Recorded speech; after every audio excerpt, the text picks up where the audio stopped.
the Quad is a bit like a rheostat, and while the output is largely about providing public goods, helping, originally with tsunami relief, now with pandemic relief, in some ways the pace of the Quad's activities is determined by what China is doing. And China in the last few years has been very aggressive and very coercive against all four Quad countries, but especially against smaller states in Asia. And vis-a-vis Japan, for example, after Japan initially gave some relief to Wuhan when the COVID virus broke out, and there was some hope that Japan-China relations, which historically are very tense, might go to a better place. At the same time, the PLA Navy, the PLA Coast Guard, and maritime and fisheries paramilitary ships were just flooding the East China Sea, and fighter aircraft and surveillance planes as well, just flooding the Japanese zone.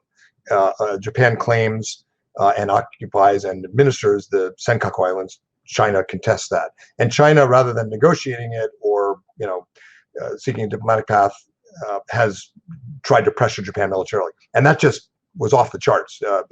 Unprecedented levels of operations against Japan. So Japan's and the Japanese public's view of China has deteriorated, even though at the beginning of COVID there was some hope they might cooperate.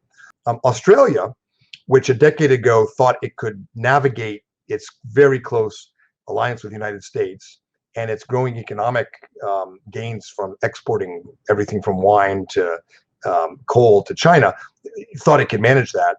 But a bunch of stories known to every Australian broke in the last few years that the Chinese Communist Party was bribing Australian politicians to gain favor.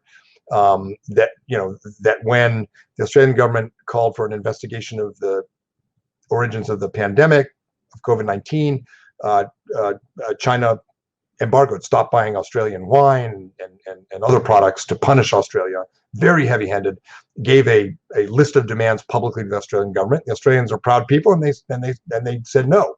And opinion of China has just plummeted in Australia. In India, which was also trying to strengthen its ties with Japan, with the U.S., but maintain its non-aligned tradition, and also work with China on some issues. India also got clobbered in the last 2 years, and in particular in Daklan, in this lake up high up in the Himalayas, in areas contested by both Delhi and Beijing, where there's always been some, maneuvering of troops and show of force. For the first time, while they didn't use bullets, there was very violent attacks by the PLA. They were under orders not to use bullets, not to use mortars, not to use machine guns, but they took clubs, put nails in them like medieval weapons, and attacked the Indian troops and killed about 24 Indian troops. Huge news in India. So, and then the U.S., the story well. Everything from cyber crime to interference in elections, which is pretty minor compared to Russia, but there. And so all four Quad countries are getting bullied by China. And it raises a question, why would Beijing be so dumb when they're growing economically, when countries are trading with them? Why would they be so dumb to get their most powerful neighbors, setting aside Russia, to all come together to stop them? Why would they do that? And that's a real debate in the international relations field and among China scholars. But I think the most convincing answer is Beijing's not doing this to signal Canberra or Australia or Delhi or Washington primarily. This is primarily domestic. This is primarily Xi Jinping demonstrating that China will not be bullied, that China will bully others, that China will stand up. That nationalism plays well and is quite worrisome because it's not rational. It's playing to a domestic audience to gain legitimacy for Xi Jinping. It is our strategy to try to demonstrate to Beijing that its actions will cause other countries to come together and counter them.